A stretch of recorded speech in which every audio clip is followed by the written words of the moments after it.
गई एक फोतगी होर साडा रिश्तेदार ही लगदा काम जिहड़ा ना वध ही जांदा फोतगियां वाला ते दुआ मंग के वापस आ जी उत्थों सही है ठीक आ।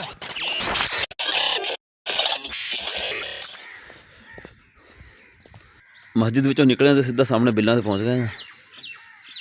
बिल आए पे आ मामू होना का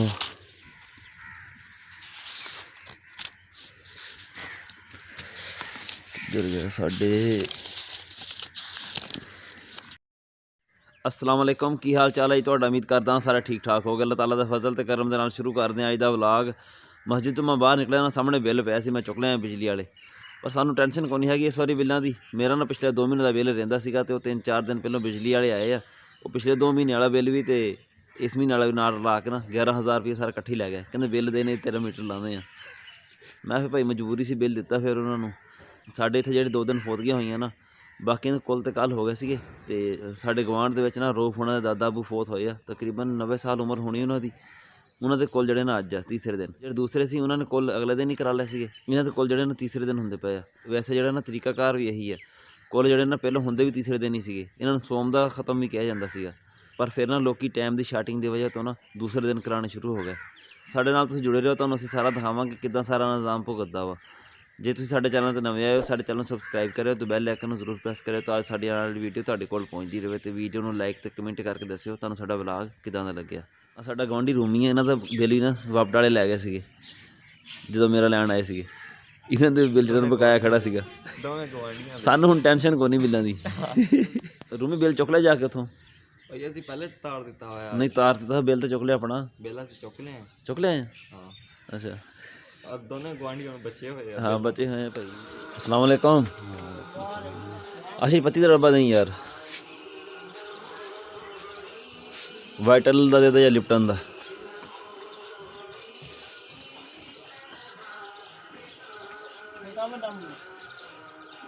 आही दे दे तेरा चीनी दही 2 किलो चीनी कर दे।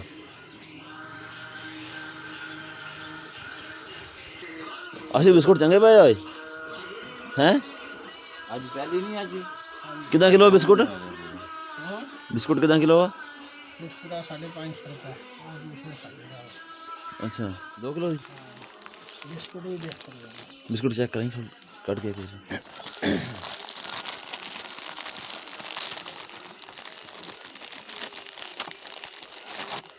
नाल केक रस ले लिए कि रहने दो ये पापे ले लो ना बस वही बस इलायचियों का पैकेट दे दे इलायचियों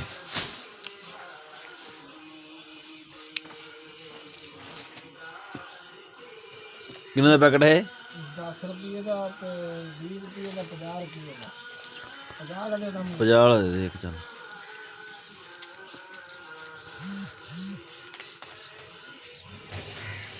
अदफर और पैसे बनाई असल च ना जिन्ना घर फोतगी हुई हुंदी है ना उन्हां घर 3 दिन जिन्ने तक भी कुल नहीं हुंदे हैगे उदों तक खाना ना पड़ोसी देणगे या फिर रिश्तेदार या दोस्त वगैरह जिहड़े हैगे ना ओह इस वास्ते ना सवेरे फिर मैं सनी नूं पुछया मैं कि भी नाश्ते का की प्रोग्राम आ कहंदा भी करना वा ਉਹ ਫਿਰ ਪੁੱਛਣਾ ਤਾਂ ਪੈਂਦਾ ਨਾ ਵੀ ਕੋਈ ਹੋਰ ਨਾ ਕਹਿ ਗਿਆ ਹੋਵੇ ਬੰਦਾ ਫੇਰ ਵੀ ਡਬਲ ਪੱਕ ਕੇ ਆ ਜਾਵੇ ਤਾਂ ਕਰਕੇ ਫਿਰ ਮੈਂ ਜਾ ਕੇ ਦੁਕਾਨ ਤੋਂ ਸਾਰਾ ਸਮਾਨ ਵਗੈਰਾ ਲੈ ਕੇ ਆਇਆ ਹੁਣ ਚਾਹ ਬਣਦੀ ਪਈ ਹੈ ਚਾਹ ਬਣਦੀਆਂ ਤੇ ਫੇਰ ਜਾ ਕੇ ਉਹਨਾਂ ਨੂੰ ਸਰਵ ਕਰਕੇ ਆਉਂਦੇ ਜਾ ਕੁਛ ਚਾਹੀਦੀ ਹੈ ਇਹ ਵੀ ਦੱਸ ਨਾ ਵੀ ਸੱਚ ਦਾ ਮਸ਼ਹੂਰ ਹੋਏ ਹਾਂ ਮਸ਼ਹੂਰ ਤਾਂ ਹੈਗਾ ਹੀ ਆ ਇਹ ਦੱਸ ਨਾ ਫਿਰ ਵਿੱਚ ਹਰ ਵੀਡੀਓ 'ਚ ਆਇਆ ਪੈਂਦਾ ਤਾਂ ਬੰਦਾ ਇਹ ਮਸ਼ਹੂਰ ਤਾਂ ਹੈਗਾ ਹੀ ਆ ਹੈ ਰਾਜਾ ਹੋਰ ਕੁਛ ਚਾਹੀਦੀ ਹੈ ਕਿਹੜੀ ਸ਼ੈ ਚਾਹੀਦੀ ਹੈ ਬਲਣ ਕੋਣੀ ਦੇਗਾਂ ਦੀ ਪਕਾਈ ਵਾਸਤੇ ਚੁੱਲ੍ਹੇ ਤਿਆਰ ਕਰਦੇ ਪਏ ਆ ਜੱਗ ਸ਼ੱਗ ਬਾਲਣੀ ਆ ਚਾਹ ਵਗੈਰਾ ਅਸੀਂ ਸਨੀ ਹੁਣਾਂ ਦੇ ਘਰ ਦੇ ਦਿੱਤੀ ਸੀਗੀ ਤੇ ਕੁੱਲ ਇਹਨਾਂ ਦੇ ਸ਼ੁਰੂ ਹੋਣੇ 9 ਵਜੇ 10 ਵਜੇ ਦਵਾ ਹੋਏਗੀ। ਮੈਂ ਉਦੋਂ ਫਤਿਹਪੁਰ ਗਿਆ ਸੀ ਨਾ ਮੋਟਰਸਾਈਕਲ ਦਾ ਪਾਇਦਾਨ ਟੁੱਟ ਗਿਆ ਇਹ ਵੈਲਡ ਕਰਕੇ ਲਿਆਂਦੇ ਆ ਉਧਰ ਰਹੀਲ ਹੋਣੇ ਦੀ ਦੁਕਾਨ ਤੇ ਜਾ ਕੇ ਆਪਣੀ ਦੁਕਾਨ ਹਜੇ ਖੋਲ੍ਹਣੀ ਨਹੀਂ ਹੈਗੀ ਉਹ ਨਾਲ ਵਾਲੇ ਪਿੰਡ 'ਚ ਹੋ ਗਈ ਇੱਕ ਫੋਤਗੀ ਹੋਰ ਸਾਡਾ ਰਿਸ਼ਤੇਦਾਰ ਹੀ ਲੱਗਦਾ ਵਾ ਸਾਡੇ ਘਰ ਵੀ ਨਾ ਸ਼ਾਇਦ ਫਿਰ ਮਹਿਮਾਨ ਆਉਣ ਸਾਨੂੰ ਵੀ ਸ਼ਾਮੀ ਉੱਧਰ ਜਾਣਾ ਪੈਣਾ ਉਹ ਤੋਂ ਪਹਿਲਾਂ ਉਹਨਾਂ ਵੈਲਡਿੰਗ ਕਰਕੇ ਲਿਆਂਦੇ ਆ ਫਿਰ ਆ ਕੇ ਕੁੱਲ ਭਗਤਾ ਕੇ ਤੇ ਫਿਰ ਜਾਵਾਂਗੇ ਪੱਠੇ ਛੱਠੇ ਲੈ ਕੇ ਆਵਾਂਗੇ ਜਾ ਕੇ ਕੰਮ ਜਿਹੜਾ ਨਾ ਵਧ ਹੀ ਜਾਂਦਾ ਫੋਤਗੀਆਂ ਵਾਲਾ ਤੇ ਕੰਨ ਚੰਗੀਆਂ ਵਾਹਵਾ ਹੋ ਗਈਆਂ ਹੁਣ ਤਾਂ ਇੱਥੋਂ ਵਾਲਾ ਪਾਇਦਾਨ ਜਿਹੜਾ ਸੀ ਨਾ ਇਹ ਟੁੱਟ ਗਿਆ ਤੂੰ ਜਾਣਾ ਮੇਰੇ ਨਾਲ ਆ ਫੜ ਫੇ मोहम्मद बहुत जाग बैठा धुप ते ओ चल जा शाबाश चल जा ना आखे तो लगना नहीं ना तुक्का आखे लगने वाला तो गल ही कोनी ना तेरी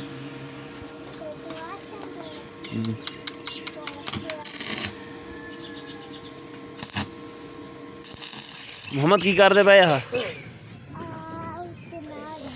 नाम लिखते पे उत्ते अपना अच्छा अपने मोटरसाइकिल नाम लिखाना है अच्छा चल हट अगे आला समान पानी छिड़क के ना चटाइयां वगैरह विछा दी गई वा क्योंकि लोग आते हैं ना बाद ताज़ियत वास्ते नाले कुलों तो बाद लंगर का भी इंतजाम है खाना भी तकरीबन नेड़े लग गया पक चला वा यार तेन कुछ नहीं कहते तू आ जा यार दुआ वास्ते दुआ मांग के वापस आ जी उतो सही है ठीक है बोल तो सही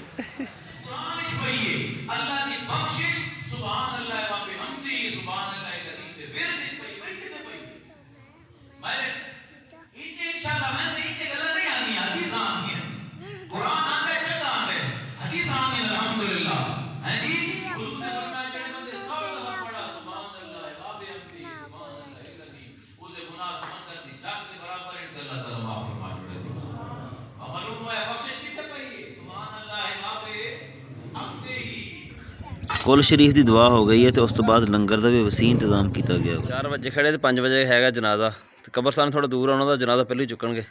चलते हैं थोड़ा टाइम के नाल ही ताजो शिरकत जी ना सही तरह हो सके विच मोहम्मद होनी साडे नाल जाणगे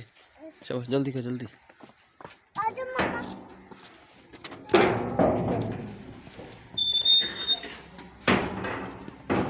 कब्रस्तान तो राह दे विच ही आंदा वा इस तो तकरीबन 1 किलोमीटर अगे पिंड आ पहलों असीं घर जावांगे उन्होंने फिर वापस आवांगे इत्थे लोग आए खड़े इत्थे मोटरसाइकिल वगैरह ते कब्रस्तान दूर है ना सारे जिहड़े ने पहलों आ खड़े हो गए इत्थे कब्रस्तान थोड़ी दूर है ना आंदे जांदे तदफीन वगैरह करते हैं काफ़ी देर लग जाती है असीं ना फिर मगरों तो बाद वापस घर आ गए सीगे पिछला पूरा हफ्ता ना जिहड़ा मेरा इदां ही लंघ गया कोई जनाजा ते कोई कुल ते कोई चाड़ीवां वगैरह इदां ही करदे ना अज सीगा भी कुलों तो बाद ना वेले हो जाएंगे अज कुलों तो बाद फिर उत्थे नाल वाले पिंड फोतगी हो गई वह भी रिश्तेदार सी फिर उधर जाना पै गया साडा अज दा व्लॉग इन्ना ही सी तुहानूं किदां दा लग्गिया कमेंट में जरूर दस्सिओ दुआवां याद रखियो अल्लाह हाफिज़।